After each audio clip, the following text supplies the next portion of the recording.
Welcome back. This is video number 2 in our video listing series. I'm Brandy Nelson with Brandy Nelson Real Estate Team at Century 21 Signature Real Estate. Yesterday we talked about decluttering your house and how important that is.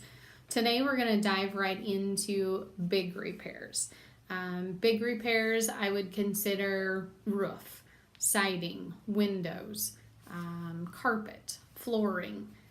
Any of those big ticket items, furnace, air conditioner, if those are really old or not working.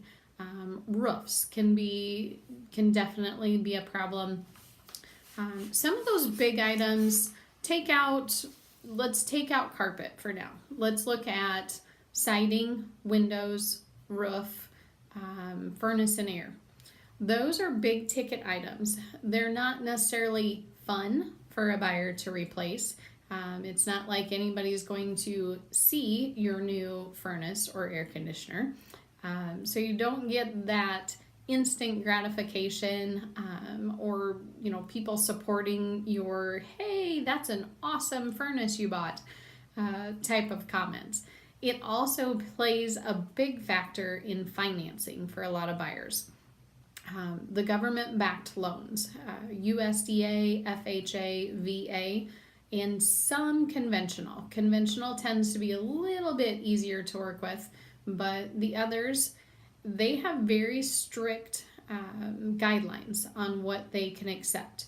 Peeling paint, if you have a house that is painted inside or out. So if your siding has the big chippy pieces of paint on the outside and it was built before 1978, it has the possibility of lead-based paint, and our government takes that very seriously.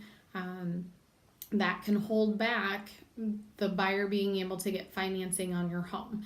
And so what happens is either buyers look at your house and say, oh, it's got peeling paint, there's no way we could afford to fix that prior to buying the house, or I doubt the sellers want to put that much money into it, and they walk away and they won't even consider your home.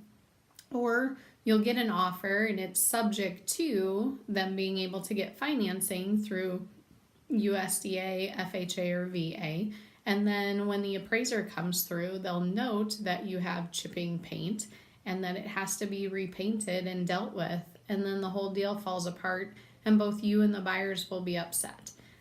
Same thing with furnaces. Furnace and air conditioners, if they have a lot of age on them, if you haven't been really good at servicing them, that can kind of weigh on a buyer. A lot of first-time home buyers, they don't want to take the chance that they're going to have to put in a new furnace or air conditioner in the first couple of years. They're going into a purchase and don't have a lot of money, or they're scared, nervous, that type of thing. So big items, windows. If you have windows that won't open, appraisers when they come through the house, they will open every window. They will note if one is cracked, if it does not open or won't shut correctly, and if they have locks on them, those locks need to be able to work. So those are siding is another one. Roofs. Buyers always assume that things are worse than they really are. So roofs can be another thing that can hold up financing. A roof needs to have at least 3 to 5 years of life left into it, as per the appraiser's opinion when they come out. Home inspectors. If a buyer has a home inspection done, the inspector will crawl up on your roof, make sure that it's solid, you don't have any soft spots. He'll look for any missing shingles or any spot where there are shingles that are coming up or torn, edges curling, and just look at how long they think the life of that roof is. So back to the big items. Buyers assume that things are bigger, badder than they are. So if they see that you have a roof that's ending near the end of its life, they'll start seeing dollar signs in their mind, and they'll either walk away and not even make you an offer, or they're going to lowball you an offer because they're going to put a bigger price tag on that than it possibly is. So a couple things on that.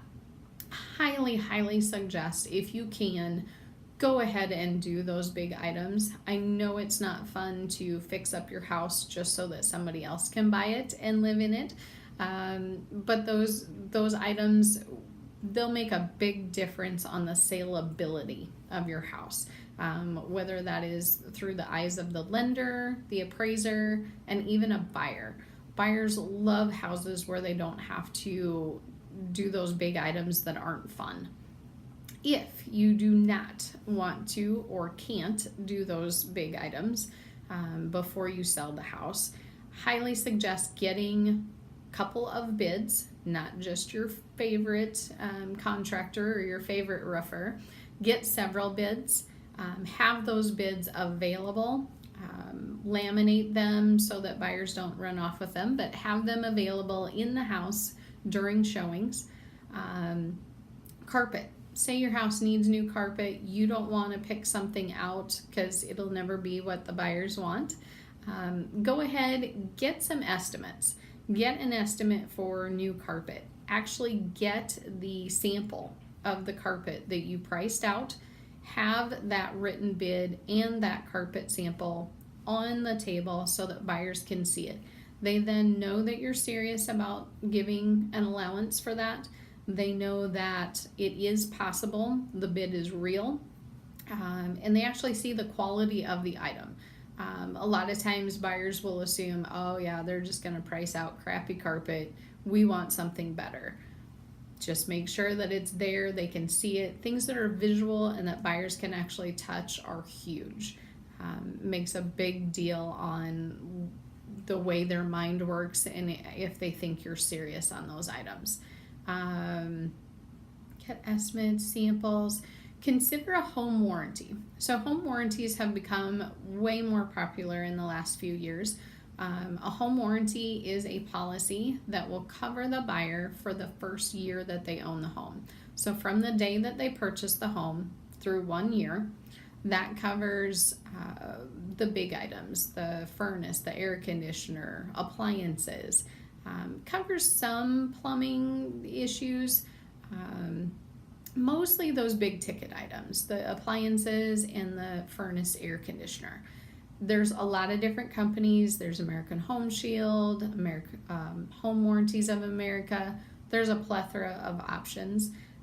They run anywhere from $300 up to $700 depending on what you cover, what the deductible is, and the length of the period. Excuse me. So a buyer, say the furnace goes out 2 weeks after they buy the house, the furnace just quits running. They call the company, they pay a deductible, and the company comes out and either fixes or replaces that item. So it's really become a big kind of safety net for buyers that they love. Excuse me, guys. Okay, so that covers that. Big repairs. Like I said, first choice is definitely just go ahead and do those items. It's top of mind. It's that first impression type thing. And it makes your house more saleable and easier for a buyer to finance.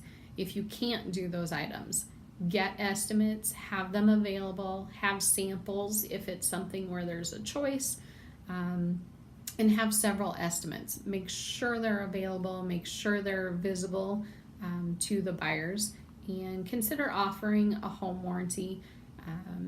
Buyers, we're seeing that a lot, and buyers like that little bit of added insurance on top of their purchase. So that is lesson number 2 in our video series.